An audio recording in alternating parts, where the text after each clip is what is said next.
ताज़ा खबरों के लिए हमारे RRC के YouTube चैनल को सब्सक्राइब कीजिए और बेल आइकन को क्लिक कीजिए।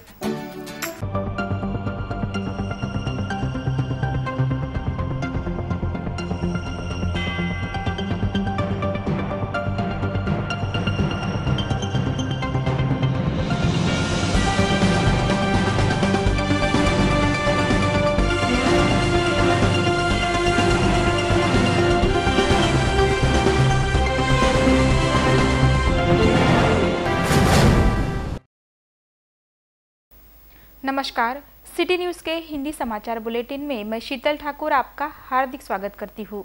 सबसे पहले एक नज़र आज की सुर्खियों पर। अब विवाह के लिए अलग से अनुमति की जरूरत नहीं।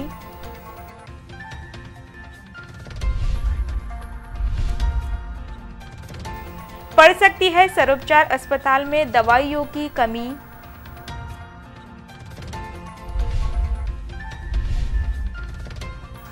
वाशिम पुसद मार्ग पर रेलवे उड़ान पुल का काम कछुआ गति से।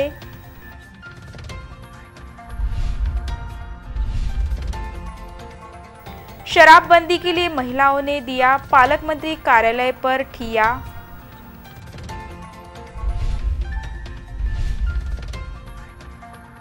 जिला परिषद की सभी सभाएं होंगी अब ऑफलाइन।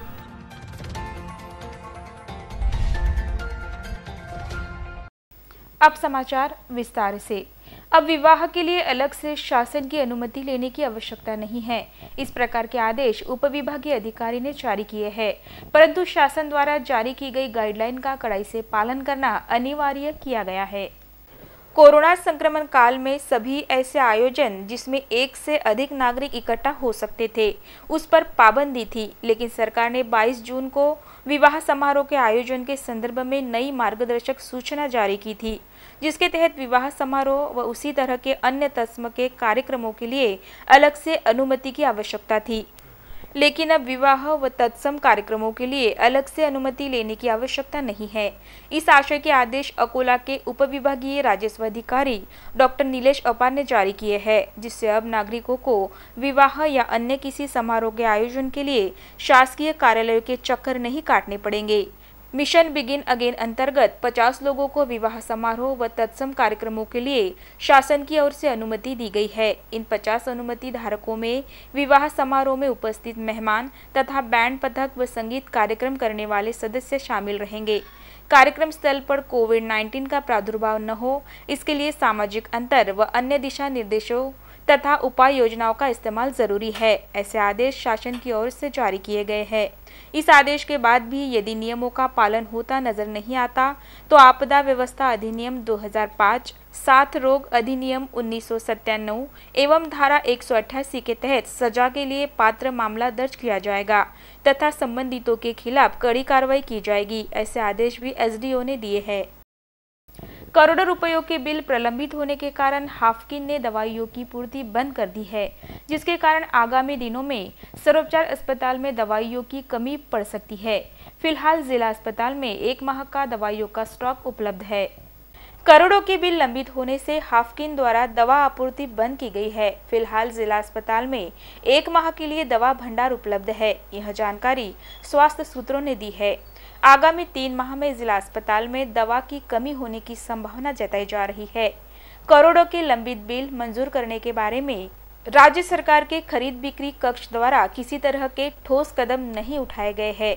इसलिए 14 दिसंबर तक राज्य के 100 से अधिक दवा वितरकों ने सरकार को होने वाली दवा आपूर्ति रोक दी है।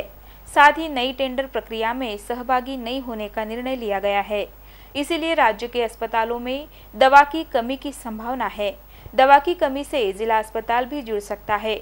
सूत्रों की माने तो जिला अस्पताल में फिलहाल 1 माह तक की दवा उपलब्ध है। दूसरी ओर 2020-2021 के तहत सरकारी मेडिकल महाविद्यालय की ओर से फरवरी माह तक हाफकिन की ओर दवाई की मांग की गई है, लेकिन इस मांग की आपूर्ति नहीं की गई है।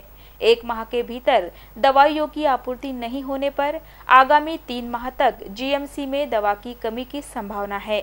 वहीं अकोला GMC द्वारा हाफकिन के बिलों का भुगतान करने की जानकारी स्वास्थ्य सूत्रों ने दी है। इसीलिए अकोला जीएमसी को दवाइयों की आपूर्ति में बाधा नहीं आएगी, इस प्रकार की जानकारी दी गई है। वाशिम पुसद मार्ग पर पिछले 3 साल से रेलवे उड़ान पुल का निर्माण कार्य कछुआ गति से चल रहा है, जिसके कारण यहां कई प्रकार की समस्याएं पैदा हो गई है, जिसे लेकर सांसद भावना गवली ने अपनी तीखी प्रतिक्रिया व्यक्त की है। वाशिम पुसद मार्ग पर बन रहे रेलवे उड़ान पुल का कार्य पिछले 3 वर्षों से कछुआ गति से शुरू है, जिससे इस मार्ग पर आवागमन करने वाले नागरिकों को परेशानी का सामना करना पड़ रहा है। वाशिम पुसद मार्ग पर उड़ान पुल व पहुंच मार्ग का काम करने के लिए 17 करोड़ 26 लाख रुपयों का टेंडर निकाला गया था। यह काम ठेकेदार घोड़के को दिया गया था, लेकिन पिछले 3 साल से शुरू यह कार्य अभी तक पूरा नहीं किया गया है, जिससे इस मार्ग पर आवागमन करने वाले नागरिकों को परेशानियों का सामना करना पड़ रहा है। वहीं इस उड़ान पुल के कार्यों में अनियमितता होने का आरोप सांसद भावना गवली ने लगाया है। इस संबंध में सांसद भावना गवली ने लोक निर्माण कार्य विभाग के अतिरिक्त मुख्य सचिव से शिकायत की है, जिसकी जानकारी सांसद भावना गवली ने सिटी न्यूज से बोलते हुए दी। वाशिम येथील रेल्वेच्या उड्डाण पुलाच्या संदर्भामध्ये केंद्रीय मंत्री आदरणीय गडकरी साहेबांकडनं सीआरएफ मधून मी फंड उपलब्ध करून घेतला होता आणि रेल्वे खात्याकडनं सुद्धा निधी उपलब्ध करून घेतल्यानंतर गेल्या 2 वर्षापासून या पुलाचं काम सुरू होतं, परंतु मध्यंतरी हे काम थांबल्यामुळे मी चौकशी केली आणि मला असं कळलं की या कामामध्ये बांधकाम विभागाचे जे कर्मचारी आहेत, अधिकारी आहेत, त्याच्यामध्ये ईंचा हा रोल कदाचित नाही, परंतु त्या खालचे जे कर्मचारी आहेत त्यांनी कॉन्ट्रॅक्टरच्या सोबत हात मिळवणी करून 1.5 मीटरचा त्यामध्ये काम हे उंची त्या कामाची वाढवलेली आहे, जे की रेल्वेचे जे काही नकाशे असतात त्या नकाशाप्रमाणे ते काम होत असतं आणि त्या माध्यमातून ते काम मंजूर झालेलं होतं। परंतु यामध्ये ज्या पद्धतीने आज रोजी काम झालेलं आहे ते चुकीचं झालेलं आहे आणि म्हणून त्या संदर्भामध्ये या राज्याचे आदरणीय अशोकरावजी चव्हाण साहेब बांधकाम मंत्री यांच्याकडे मी तक्रार केलेली आहे, सेक्रेटरी आहेत त्या खात्याचे त्यांच्याकडे तक्रार केलेली आहे, व्हिजिलन्सची चौकशी त्या ठिकाणी चाललेली आहे। माझी एकच मागणी आहे की ज्या कॉन्ट्रॅक्टरनी हे सगळं केलेलं आहे आणि पैसे उचललेले आहेत त्याला ब्लॅकलिस्ट करावं, त्याच्यावरती गुन्हे दाखल करावे आणि जे अधिकारी कर्मचारी त्यामध्ये दोषी आहेत त्यांच्यावरती सुद्धा तात्काळ कारवाई व्हावी, जेणेकरून केंद्राकडनं आणलेला हा जो पैसा आहे किंवा यामध्ये सामान्य नागरिकाला आज रोजी त्या क्रॉसिंगसाठी जो त्रास होतो आहे, जी त्या ठिकाणी ट्रॅफिक खोळंबून राहते आहे, तो जो त्रास या ठिकाणी सहन ते करता आहेत ती फार मोठी बार्शीटाकली तहसील के शेल गांव में बड़े प्रमाण में शराब की बिक्री हो रही है, जिसके कारण गांव का वातावरण दूषित हो रहा है। गांव में शराबबंदी की मांग को लेकर महिलाओं ने पालक मंत्री कार्यालय के सामने ठिया दिया। बार्शीटाकली के ग्राम शेलगांव में शराबबंदी तथा गांव में शराब का व्यवसाय करने वालों पर सख्त कार्रवाई करने की मांग को लेकर गांव की महिलाओं ने पालक मंत्री कार्यालय के सामने आंदोलन किया।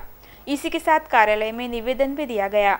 इसमें कहा गया कि हमारे गांव में बड़ी संख्या में गरीब परिवार है जो मजदूरी कर अपना गुजर बसर करते हैं, फिर भी कुछ गरीब परिवार के नागरिक मजदूरी करने के बाद शराब भट्टी पर जाकर पैसे खर्च कर शराब पीते हैं। शराब पीने के बाद अपने परिवार और अन्य लोगों को परेशान करते हैं, जिसका असर महिला और छोटे बच्चों पर होता है, जिसके कारण बौद्धिक, शारीरिक, शैक्षिक विकास पर इसका सीधा असर पड़ रहा है। शराब की वजह से घर में हो रही तनाव की स्थिति से महिलाएं परेशान हैं। गांव में हमेशा झगड़ा भी होता रहता है। गांव की महिला युवतियां सुरक्षित नहीं है, इसीलिए गांव में चल रही शराब भट्टी बंद की जाए, ऐसी मांग पालक मंत्री से गांव की महिलाओं ने की है। माझं नाव वर्षा नितीन पवार, राहणार शेलगाव। आमच्या इथे दारूबंदीसाठी आम्ही महिला एकत्र झालो होतो, पण वसंत मदने यांनी नाकार दिला। मला दारूबंदी नाही करायची म्हणते, दारूचा धंदा करतात ते व्यवसाय। तर महिलांना त्यांनी शिवीगाळ केली की मला दारूबंदी नाही करायची, तुमच्याच्यानी काय होते तुम्ही करून घ्या। तर महिलांना मारझोड करतात, धमकी देतात ते की घरचे लोक दारू पिऊन येतात ना, तर महिलांची समस्या आहे की बा दारूबंदी झाली पाहिजे गावामध्ये।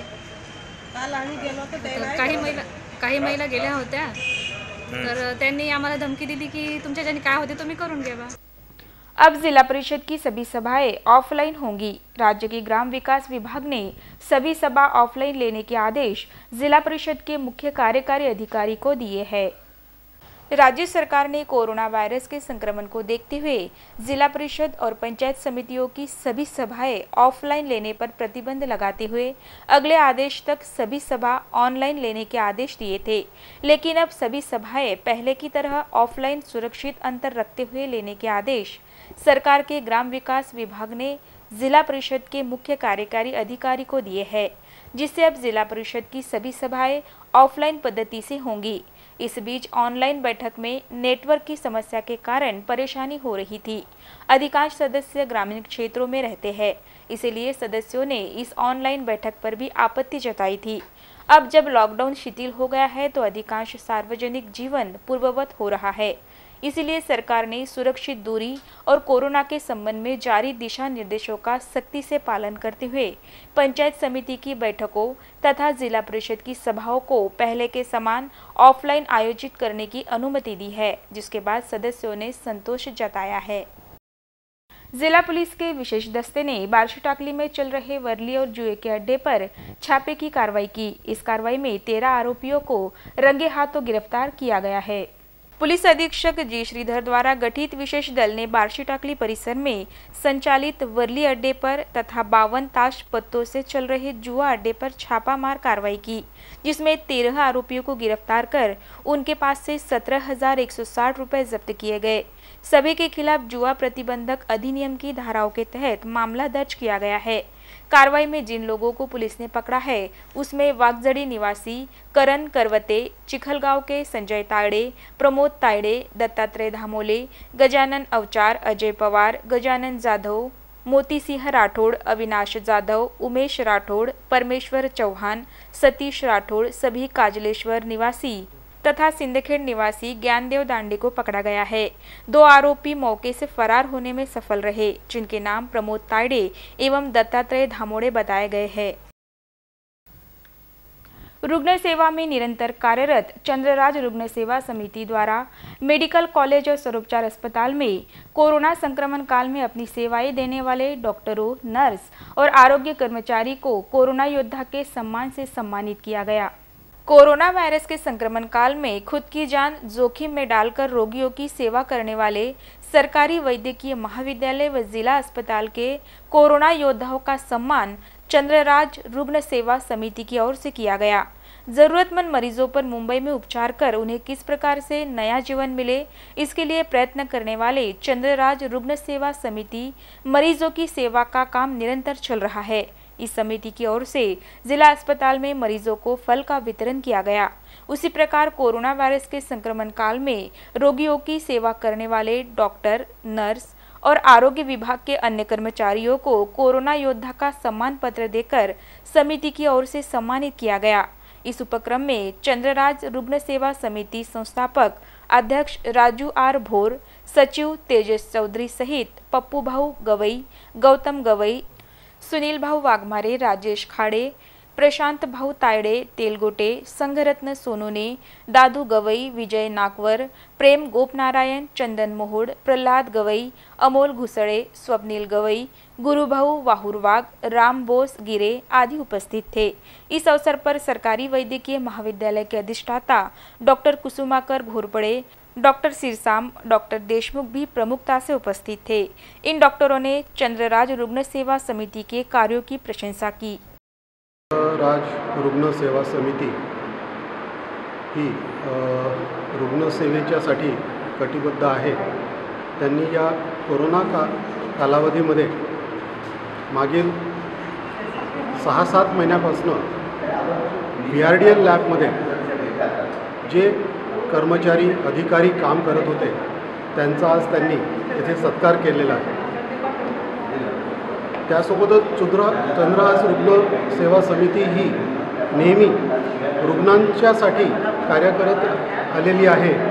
वेळोवेळी रक्तदान शिबिर आयोजित करणे, त्यानंतर नेत्र तपासणी शिबिर आयोजित करणे, आरोग्य शिबिर आयोजित करणे अशा रुग्णसेवेच्या कार्यक्रमाच्या माध्यमातून ग्रामीण भागातील रुग्णांना आरोग्य सेवा उपलब्ध करून देण्याचं काम ही नित्यनेमाने करत आहे.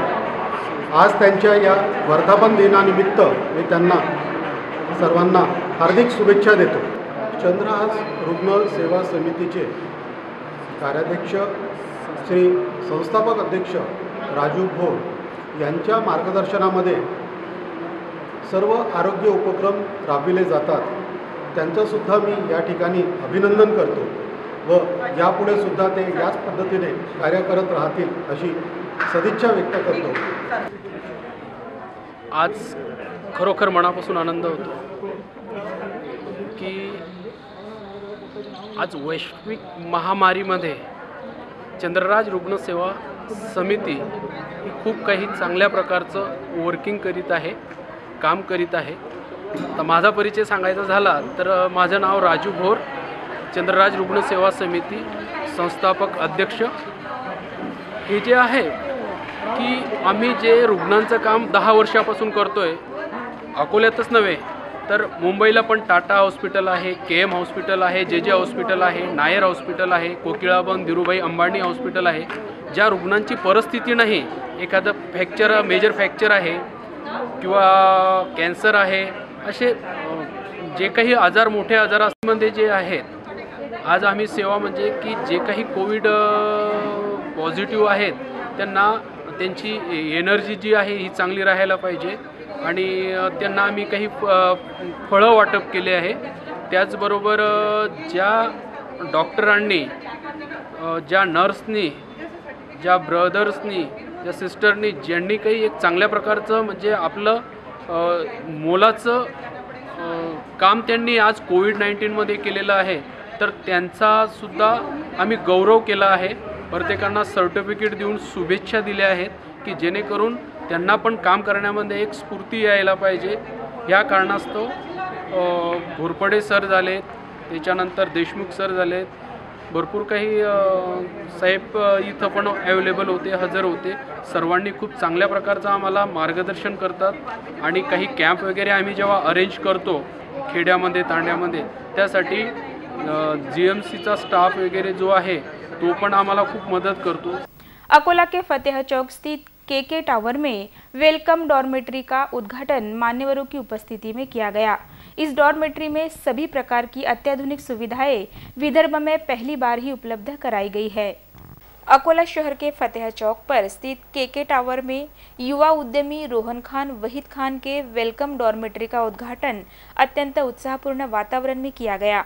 वेलकम डॉर्मेट्री का उद्घाटन अमरावती के प्रसिद्ध व्यवसायी और सामाजिक कार्यकर्ता हारून भाई ने किया.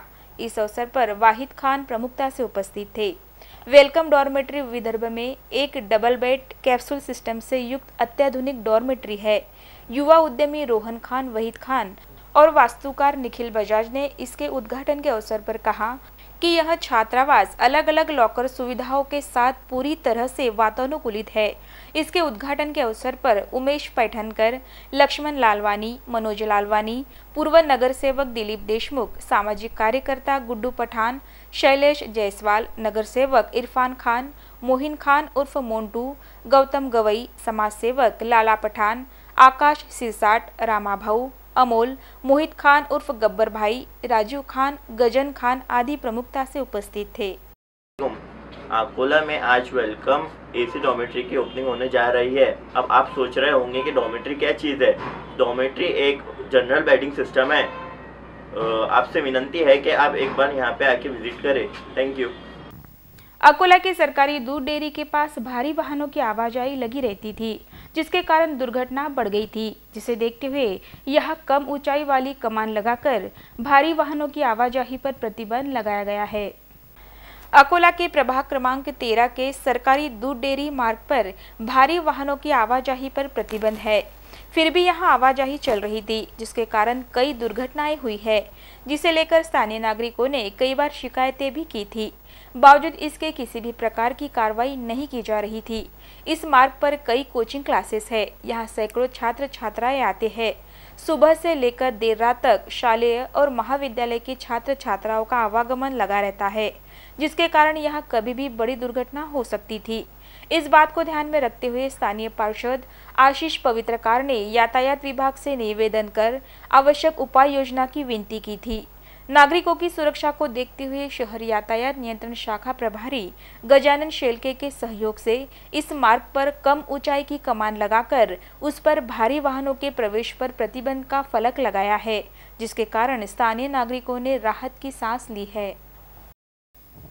अंत में एक नजर आज की सुर्खियों पर। अब विवाह के लिए अलग से अनुमति की जरूरत नहीं।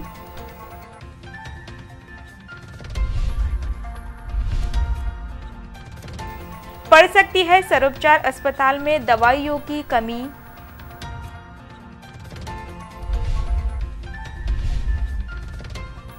वाशिम पुसद मार्ग पर रेलवे उड़ान पुल का काम कछुआ गति से।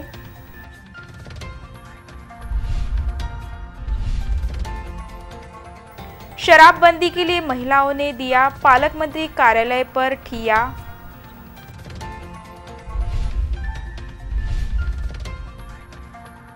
जिला परिषद की सभी सभाएं होंगी अब ऑफलाइन।